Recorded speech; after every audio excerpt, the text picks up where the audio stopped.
सुप्रभात बच्चों। बच्चों, हम हमेशा अपने आसपास क्या देखते हैं? पेड़ पौधे, है ना, हरे भरे रहते हैं। बाग बगीचे देखते हैं, वहाँ पे नन्हे नन्हे फूल खिले हुए रहते हैं। उनको देख के बहुत अच्छा लगता है हमें।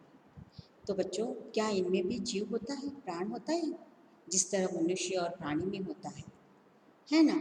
हम हमें दर्द होता है तो हम उसको व्यक्त करते हैं, हमें खुशी होती है तो उसको भी हम व्यक्त करते हैं। लेकिन क्या ये फूल, ये पेड़ पौधे अपने दुख दर्द और खुशी को व्यक्त करते हैं? ये तो हमें पता नहीं है। लेकिन आज मैं आपको ऐसी कविता के बारे में बताऊंगी जिसमें जो फूल है वो अपने बारे में बता रही है। और कवि इस कविता द्वारा हमें बताना चाहते हैं कि उनमें भी जीव है, उनमें भी प्राणवायु है। तो देखेंगे आज इस कविता में। तो आज की जो कविता है, ये कविता का नाम है हम नन्हे कलिकाएं। तो कलिकाएं यानी क्या? छोटी सी कली जो पूरी तरह खिली हुई नहीं है। तो वो कली कहती है कि मैं कैसी हूँ, मेरा जो संसार है बहुत सुंदर है। और कैसा है, हम लोग कांटों में रहते हैं, लेकिन उसमें भी हमें खिलना पता है, उसमें भी हंसना हमें पता है। यानी इस पंक्ति द्वारा कवि कहना चाहते हैं कि हमारी ज़िंदगी में बहुत सारे दुख आते हैं, दर्द होता है हमें, लेकिन उसमें भी हमें हंस के रहना सीखना चाहिए, जिस तरह कली होती है। अब गुलाब के फूल को देखते हो, है ना? उसमें हमेशा उसके जो ब्रांचेस होते हैं उसमें क्या होते हैं? कांटे होते हैं। तो उस कांटे में भी वो कितना सुंदर दिखाई देता है, खिला हुआ रहता है। तो जितनी फूल है वो कलियाँ जो होती हैं, वो आगे कलियाँ जो हैं फूल बन के सबको क्या है, मनमोहक से दिखाई देती है। तो वो कली कहती है कि मैं कांटों में भी रहना हम लोगों ने सीखा है, उसमें भी हम लोगों ने जीना सीखा है। जब बगीचे में पूरे फूल खिले हुए रहते हैं तो उस बगीचे में कौन आके चहक रहा है? पंछियाँ। जो पक्षियाँ वहाँ पे आकर चहक रही है, नाच रही है, गा रही है अपने मधुर स्वर में। तो देखो, हम कितने सबको क्या है, खुशियाँ दिला रहे हैं। तो कवि यही कहना चाहते हैं कि देखो, एक कली, एक छोटी सी नन्ही कली है, लेकिन उसकी भावनाएं कितनी बड़ी है।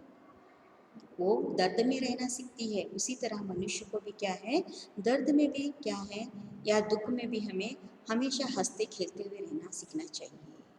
तो कली कहती है कि चलो मैं आप लोगों को आसमान की सैर कराती हूँ। सच में कली आसमान की सैर करती है?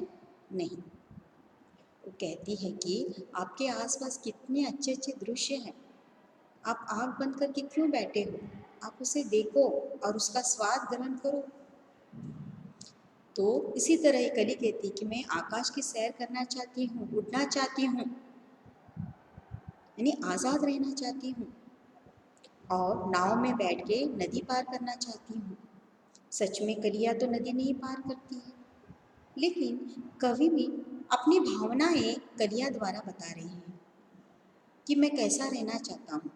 एक कली की तरह जो कांटों में भी रहना सीखती है, हाँ? आंधी हवा, उसमें भी वो रहना सीखती है, बारिश में रहना सीखती है, फिर भी उसका चेहरा मुरझाया हुआ नहीं रहता है, हमेशा खिला हुआ रहता है।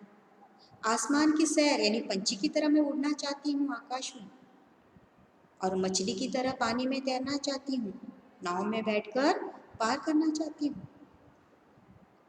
और हम कैसे हैं, हमारे जो जीवन की एक सुंदर थाती, थाती यानी मीन्स क्या, हमारी पूंजी है। सबसे हम मिलजुल कर रहते हैं, हम एक ही बगीचे में रहते हैं, रंग बिरंगे हैं, लेकिन हम सब मिलजुल कर रहते हैं। उसी तरह आप लोगों को भी क्या करना है, आप जो मानव जीव है उसको भी क्या करना है, मिलजुल कर रहना है। भले ही कितनी ही मुश्किलें आए, उस मुश्किलों का सामना करके आपको रहना चाहिए, हमेशा हंसते एक फूल की तरह। आप देखते हो ना बच्चों, बगीचा बगीचा कैसे होता है, बाहर रहता है, उसके ऊपर कुछ रहता है, आसरा रहता है? नहीं। इस नीले खुले आकाश के नीचे वह खिले हुए रहते हैं। कितने ये चीज़ों का उन्हें सामना करना पड़ता है। कड़ी धूप में रहते हैं, बारिश में रहते हैं, आंधी हवा आती है उसमें भी वो रहते हैं, लेकिन वो थकते नहीं हैं, मुरझा के नीचे नहीं गिरते हैं। वैसे ही हमें भी मनुष्य को क्या करना है, जितने भी दुख दर्द आते हैं उनका सामना करके हमेशा हमें आगे बढ़ते रहना चाहिए। इस कविता द्वारा हमें और एक पता चलता है कि बच्चों हमें हमेशा हमारे पर्यावरण को स्वच्छ रखना चाहिए, पेड़ पौधे लगाना चाहिए। उससे हमें कितना क्या है, हर एक चीज़ मिलता है हमें पेड़ पौधों से। हम अच्छा प्राणवायु ले सकते हैं। अगर हम उसे काटते जाएंगे इस हरे भरे पेड़ पौधों को, तो कितनी मुश्किलों का सामना करना पड़ेगा।